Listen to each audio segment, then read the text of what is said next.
Hello everyone, this is Javamonk, and welcome to a brand new style of storage system using shulker boxes. Now shulker boxes aren't anything new, they came in the 1.11 update. But this system right here is a one-wide, tilable shulker box loader and unloader all in one contraption. So this sort of thing can be used for perhaps a tree farm, where maybe have a skeleton farm that load creates a ton of bones.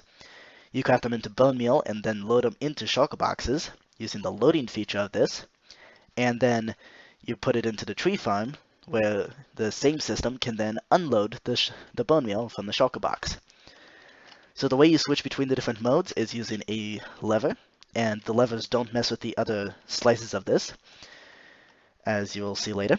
But yeah, so I will cover what this thing does, and there will be a block-by-block tutorial because observer blocks and pistons tend to get really funky when you place them in the wrong order. So there you go. Let's first see the loading feature of this while it's working. So if I remove these redstone blocks, it'll be loading these sticky pistons into this shulker box. Maybe you're really, really rich and you have shulker boxes full of sticky pistons. So they are right now loading into the shulker box, as you can see here, and the shulker box will break on its own once it realizes that it's filled. Now, the way the system tells that the shulker box is full is by this hopper here. So when this hopper gets to 22 items, this comparator will realize, oh, it's at 22 items because this shulker box is full. So as you can see, it breaks the shulker box. Let's see that footage again.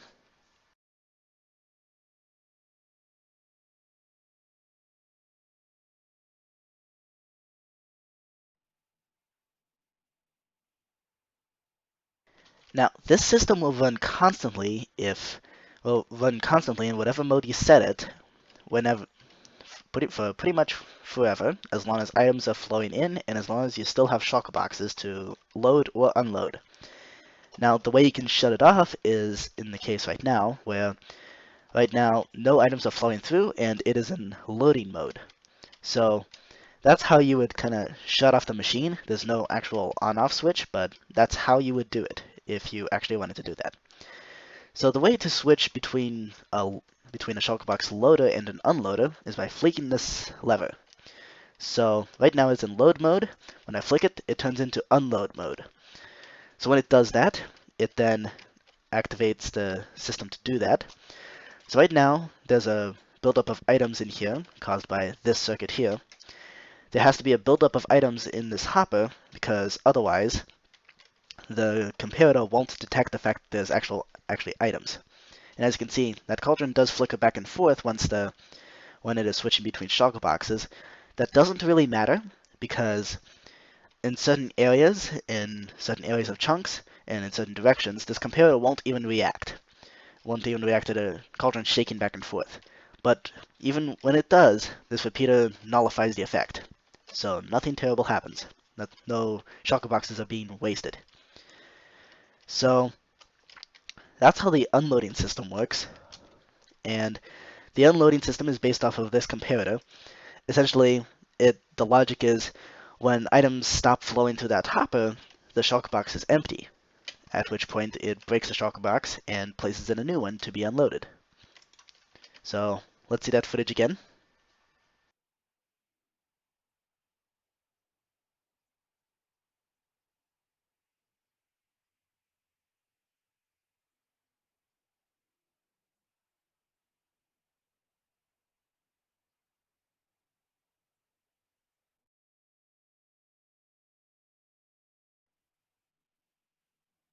Now, this system is indeed tileable, as you can see now. So I have 32 of these systems all lined up next to each other, and none of the redstone merges with anything else, so nothing gets messed up there. So you would have to alternate chests and trap chests so that you don't end up with a system like mine that has all the weird GUIs merging together like this.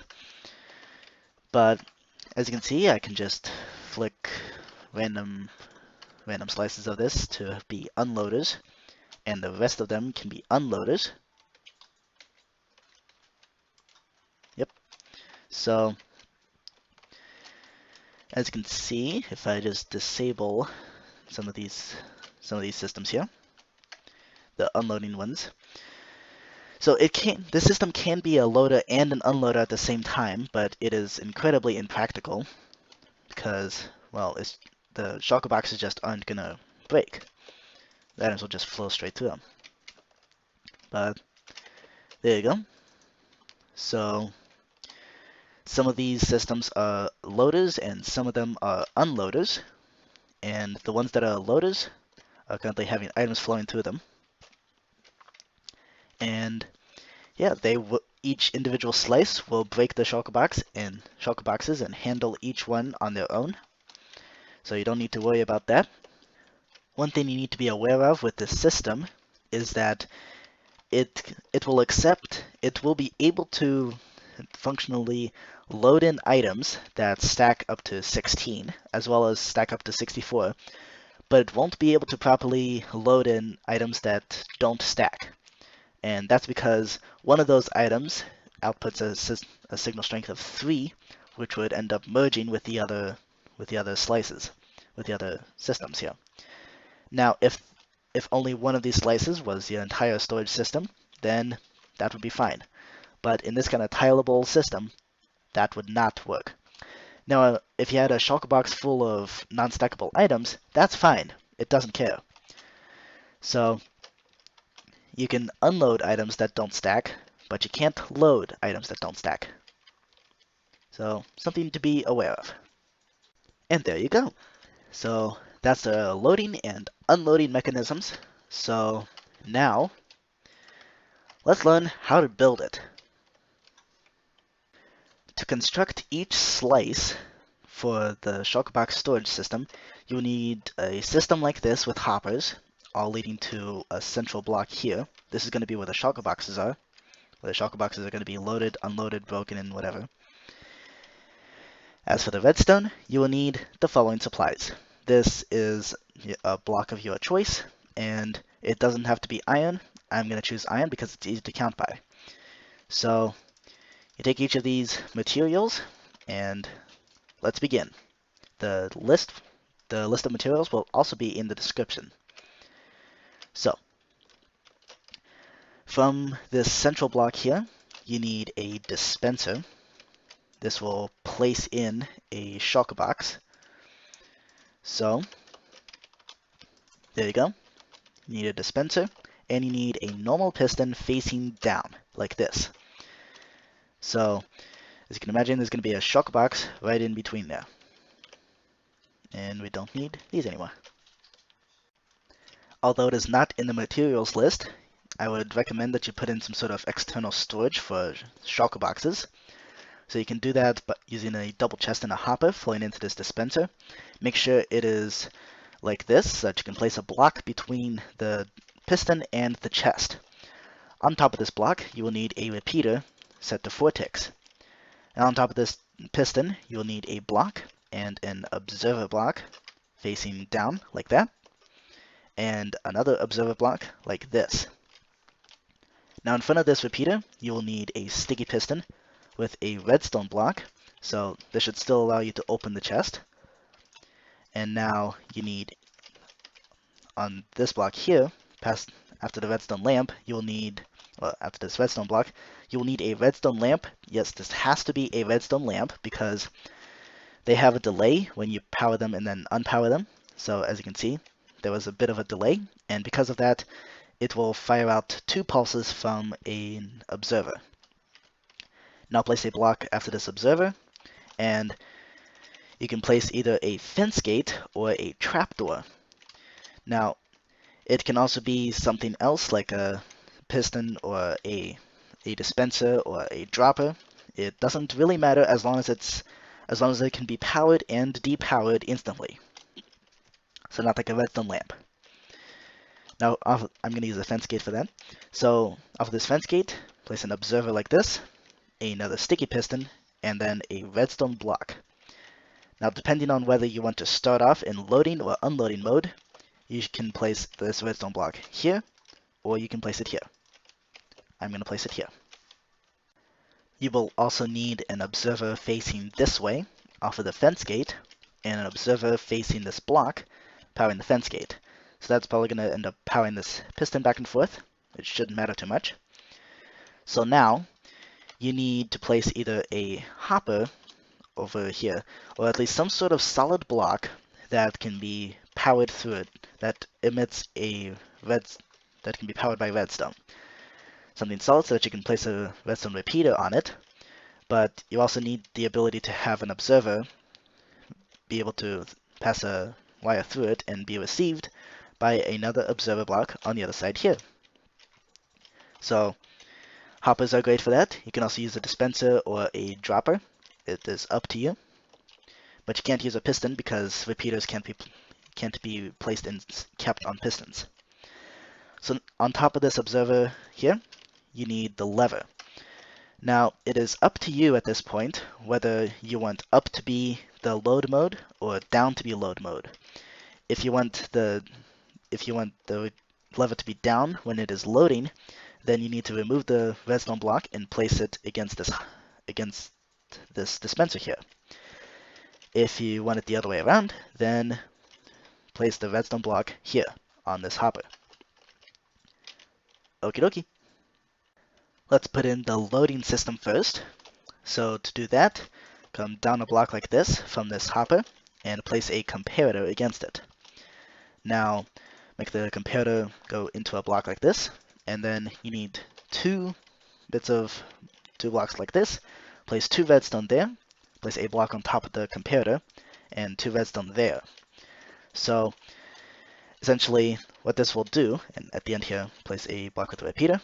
Now what this will do is detect when this hopper has 22 items in it, at which or enough to send a signal strength of 2, at which point it'll lock this hopper, so no more items will be flowing through while the piston is being processed, while the shulker box is being processed and a new one is being spit out. And this part here, make that into a block like this, place a redstone torch on top of that, and another block, and a redstone torch. Now on top of this redstone torch, place a sticky piston there, a redstone block, and now place a block in between that, and place another sticky piston here, and an observer block on the end there. So what this system does is when a signal strength of 2 is emitted, it will power this, which will this observer will power through the hopper and break the shulker box. So assuming it was in load mode, then that is what would occur. So this is the kind of system that you should have at the moment. At the moment, this system does function as a shulker box loader, but you came here for a shulker box loader and unloader in one system, right? So let's start building the unloading system. To do that, place an observer facing down off of this observer here, and now you need a sticky piston here with a redstone block on the end. What we're going to build here is a kind of a pulse lengthener, which will allow for a buildup of items so that a comparator over here can detect it. Actually, that comparator is too low. You need a comparator here. There you go. So this comparator needs to be able to detect when there's items flowing through this hopper, which it can't do because, as you can see, if I drop an item in here, the comparator doesn't react because the items are flowing through the hoppers way too quickly. So this system here will create a buildup of items so that the comparator will actually react to it. Before we get too far, make sure that the shulker box braking system actually works. So to do that, you can get 2 empty shulker boxes, one here and one in the dispenser, and maybe even 2 in the dispenser. Now come up to this hopper chain here and power this hopper. Now it should do that.